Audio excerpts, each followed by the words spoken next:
Bertiga dong. Nyampe. Luar biasa, mantap nih. Jadi tahun depan jalur mana nih kita ulang nih? Mana ya? Jalur orang dalam ada. Jalur yang akamsi aja ya. Yang nyelonong aja.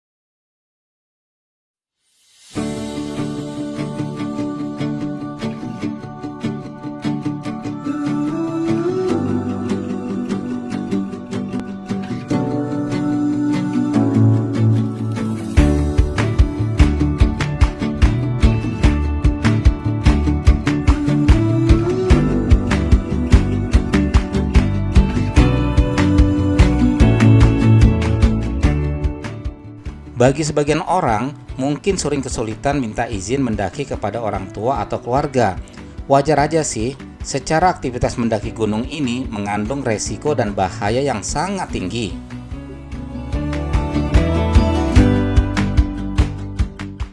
Kekhawatiran ini pun muncul tentunya karena orang tua atau keluarga tak mau anggota keluarganya mengalami hal-hal yang tak diinginkan di gunung. Oleh karena itu, sangat penting untuk meyakinkan mereka dengan memiliki bekal ilmu pengetahuan tentang berkegiatan di alam bebas.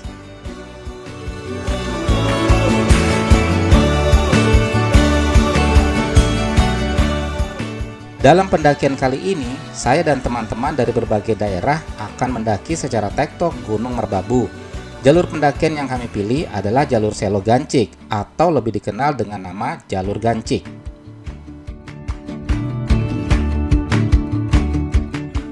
Saya berangkat dari Jakarta menggunakan bis menuju kota Boyolali. Boyolali adalah kota terdekat untuk menuju base camp Gunung Merbabu via jalur Gancik. Oh ya, awalnya sekitar 17 orang bergabung dalam pendakian ini. Menjelang hari H, beberapa batal ikut. Ada yang harus menemani keluarganya yang sakit dan ada pula mendadak tugas kerja. Ada juga yang tidak dapat izin dari keluarganya untuk mendaki.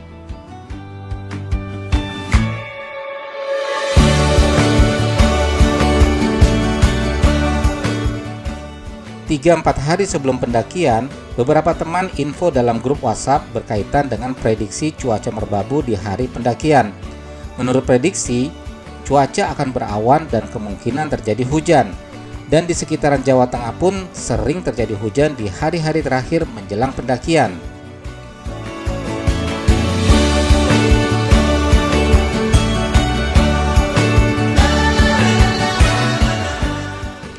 Di Boyolali, saya janjian ketemu dengan teman-teman pendaki dari Jakarta dan Sragen. Karena lapar, maka kami memutuskan ketemuan di soto seger Mbogiem yang legendaris di Boyolali. Satu persatu tiba, dari Resa, Ade, Pak Nurli, dan Mbak Nurul. Pak Nurli ini usianya 61 tahun dan masih semangat mendaki gunung loh. Sisanya ketemu langsung di base camp.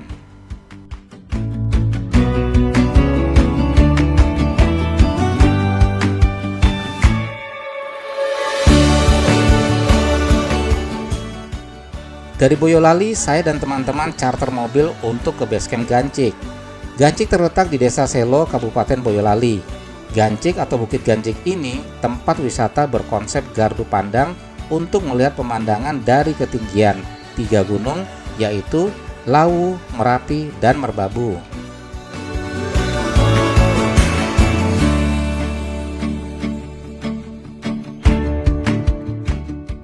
Hampir 1 jam perjalanan, akhirnya kami tiba di base camp Bang Pletek di Gancik. Di base camp sudah ramai dengan para pendaki. Satu persatu anggota tim datang dan kemudian istirahat.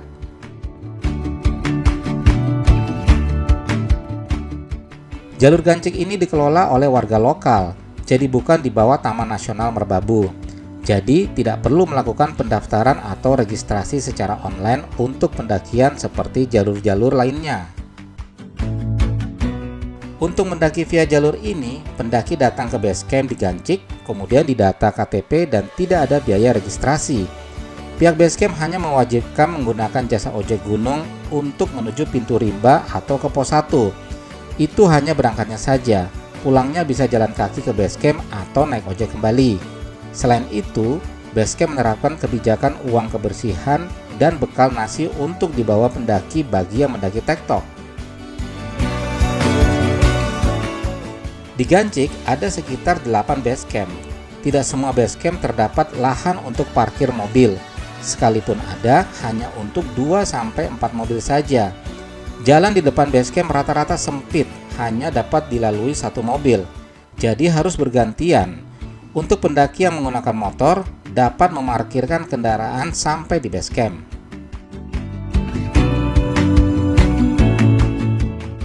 Rata-rata basecamp pendakian via Gancik ini menyediakan fasilitas kamar mandi, musola, warung yang menyediakan keperluan pendakian, menjual makanan dan minuman, bahkan dapat digunakan untuk bermalam apabila tidak ingin mendaki saat hari gelap. Harga makanan dan minuman pun terbilang standar.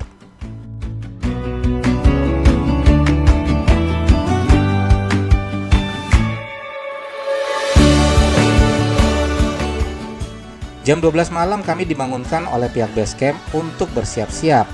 Biasanya pendaki tektok berangkat jam 1 atau jam 2 malam dari basecamp. Sebelum berangkat, kami mendapat briefing pengarahan dari petugas tentang jalur pendakian yang akan kami hadapi. Yang 10.000 diwajibkan untuk bawa nasi, jadi 15.000 plus nasi untuk satu orang. Untuk rutenya ini, patokan dari sini kalau cabangnya emang banyak, tapi nanti tetap dari satu di atas. Misalnya dari sini, ini ada, dari sini ada sini. Shelter itu nanti lewatnya samping shelter, jadi turunnya juga lewat samping shelter lagi. Kalau tidak lewat samping shelter, berarti Anda salah jalur. Shelternya di mana tuh, Mas? Shelter ada di pos 3. Oh, berarti pertemuan pos 3. Oh, yang pertigaan yang ke Selo. Ya, Selo Lama. Itu. Tapi ada tanda panah di jalur itu? Oh, ada. Oh, oke. Yang penting kalau misalnya nggak kelihatan.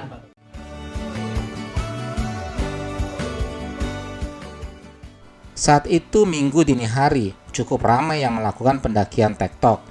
Kami harus antri menunggu ojek yang mondar-mandir mengantar pendaki dari berbagai basecamp. Total armada ojek ada 90 motor. Jika kondisi ramai, maka ojek hanya bisa mengantar sampai pintu rimba. Namun jika kondisi tidak terlalu ramai, bisa diantar sampai pos 1. Hampir 1 jam kami menunggu. Akhirnya kami mendapat giliran ojek menuju pos 1. Ojek gunung ini sudah piawai dan terlatih membawa motor mereka. Jalur berbatu dan tanah dilewati dengan mudah. Meski sudah pakai jaket, udara dingin tetap tembus menusuk tulang.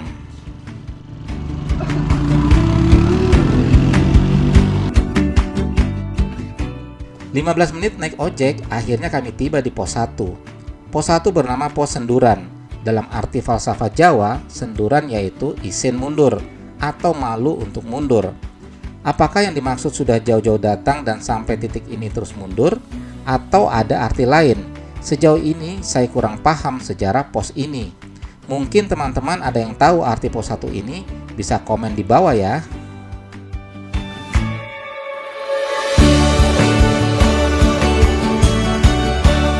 Pan dulu ya. Baik, 1, 2, 3. Merbabu. Santuy.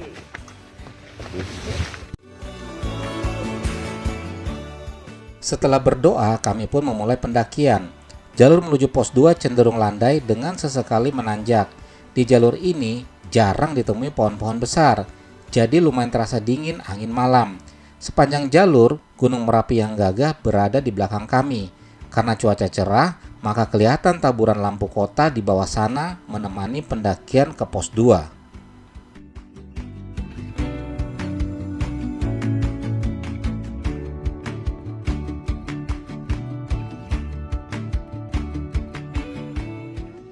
Menurut cerita Ranger, jalur Gancik dibuka sekitar tahun 2015 lalu. Kabarnya, jalur pendakian ini lebih cepat dan lebih mudah untuk pemula dibandingkan dengan jalur Selo. Kedua jalur ini akan bertemu di pos 3. Jalur Gancik akan lebih cepat, selisih 1 jam dari jalur Selo. Oh ya, jalur Gancik ini tidak ada sumber air ya.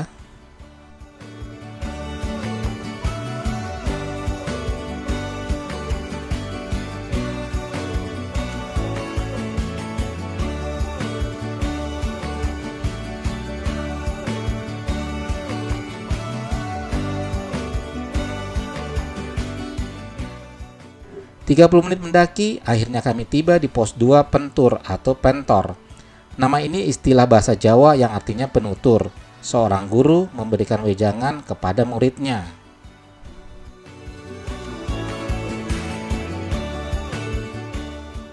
Pos 2 ini letaknya di puncak Punggungan.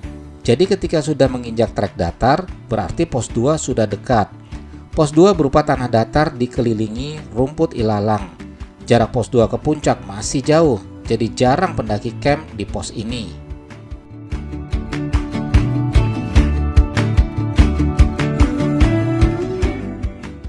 Trek menuju pos 3 akan mendaki bukit dengan tanjakan yang sedikit lebih curam dari trek pos 1 menuju pos 2 tadi.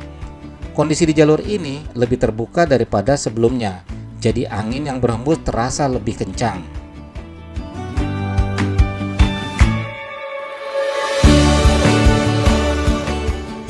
Jalur yang akan dilalui menanjak, namun masih tergolong ramah. Di sepanjang jalur menuju pos 3 sangat jarang menemui pohon. Yang banyak adalah semak-semak, padang rumput, dan pohon edelweiss.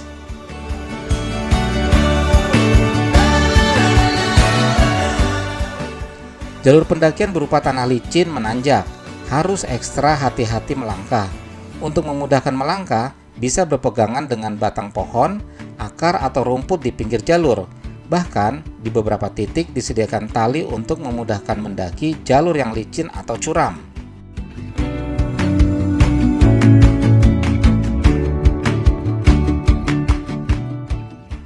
Kalau diperhatikan, jalur gancik ini sedikit memotong jalur karena di bagian awal banyak trek yang agak curam, itu agak memotong jalur.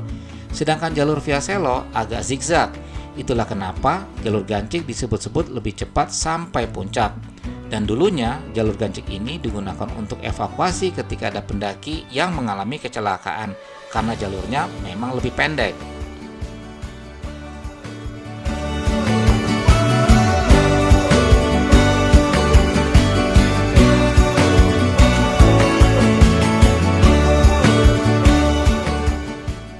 "45 menit berjalan, kami tiba di pos 3 Watu Tulis, ditandai dengan adanya shelter emergency. Shelter emergency berfungsi untuk menanggulangi kecelakaan di gunung, sehingga pertolongan bisa lebih maksimal dan cepat, dan juga sebagai tempat berteduh para pendaki ketika terjadi badai.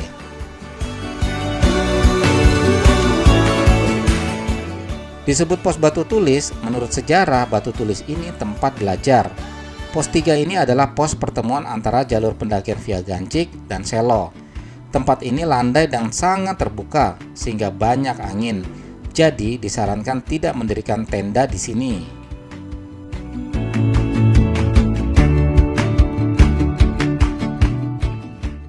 Jika kondisi terang, maka dari pos 3 tampak pemandangan langsung ke Gunung Merapi. Jika cerah, gagahnya Merapi dan perbukitan Merbabu juga sangat indah.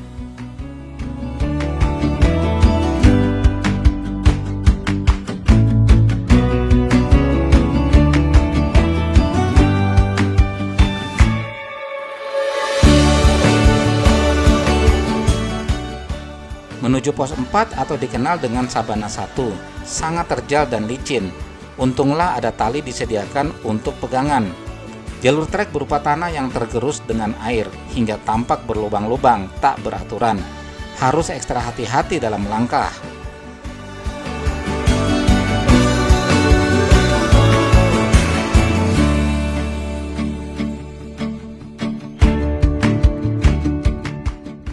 Tanjakan terjal tiada henti membuat nafas ngos-ngosan. Jalan 5 menit, berhenti sejenak mengatur nafas. Begitu seterusnya. Ini salah satu jalur yang berat di Merbabu. Di tengah pendakian dan udara dingin semakin terasa, saya bertemu dengan seorang lelaki menggendong seorang gadis yang tampaknya terkena hipotermia. Ketika pendaki mengalami hipotermia, suhu tubuhnya akan menurun drastis. Akibatnya, fungsi sistem saraf dan organ tubuh dapat mengalami gangguan, dan jika tidak segera ditangani akan sangat berbahaya.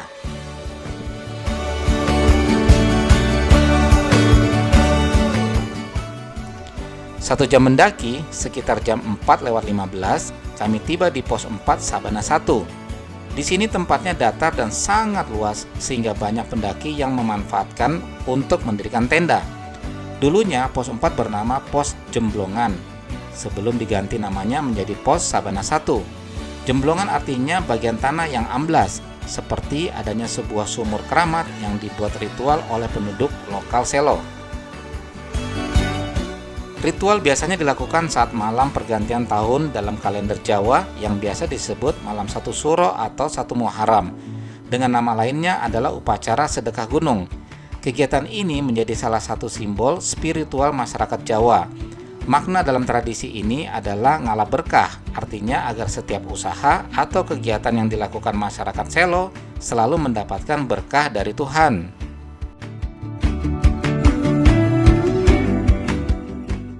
Sama seperti jalur pos 3 menuju Sabana 1, trek menuju pos 5 Sabana 2 yang dilalui terjal dan menanjak.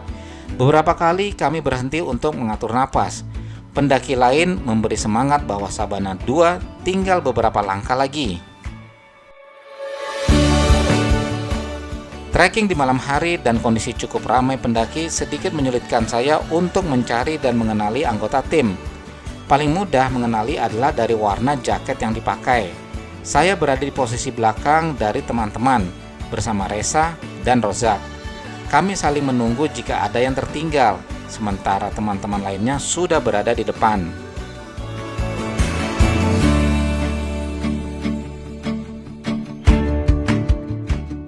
Di pertengahan antara pos 4 dan 5, saya, Resa, dan Rozak memutuskan berhenti sejenak untuk menikmati keindahan matahari terbit. Luar biasa indahnya. Meski jari-jari tangan terasa beku karena udara dingin dan angin, saya berusaha mengambil foto dan video sebagai oleh-oleh pendakian Gunung Merbabu. Dan tampak pula di kejauhan, Gunung Lawu serasa memanggil-manggil saya untuk datang mendakinya.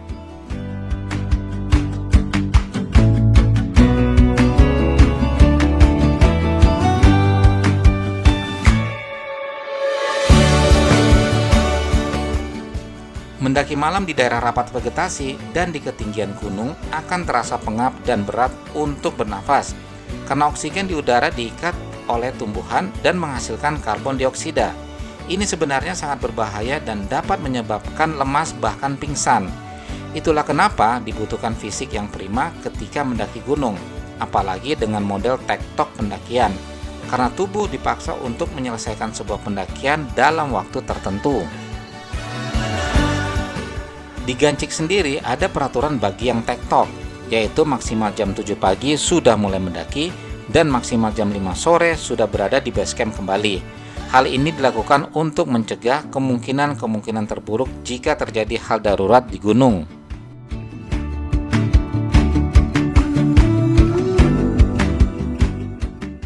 Dari titik saya mengabadikan sunrise ke pos 5 atau Sabana 2 sudah tidak jauh.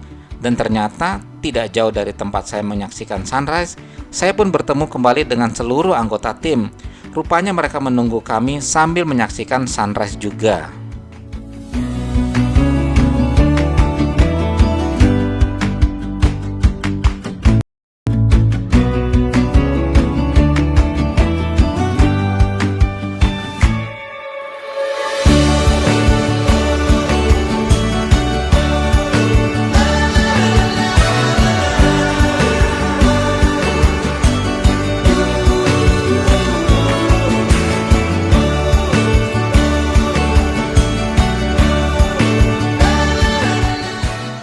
Kami pun tiba di pos 5 Sabana 2. Sabana 2 ini merupakan tempat yang sangat indah dan dapat digunakan untuk mendirikan tenda.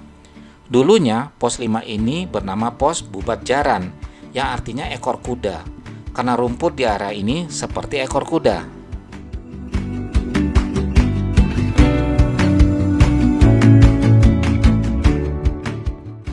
Area ini terdiri dari hamparan sabana yang luas dan memiliki panorama indah dari rerumputan.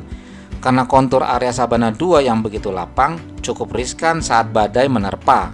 Namun, jika cuaca mendukung, tempat ini adalah salah satu spot paling indah untuk mendirikan tenda.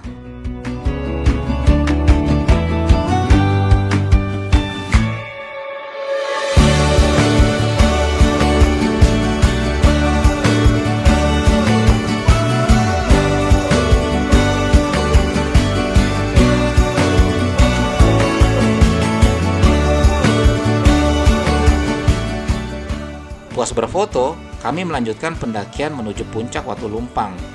Dan tanjakan terjal menyambut kami. Rasa-rasanya tidak ada bonus trek landai semenjak dari pos 3.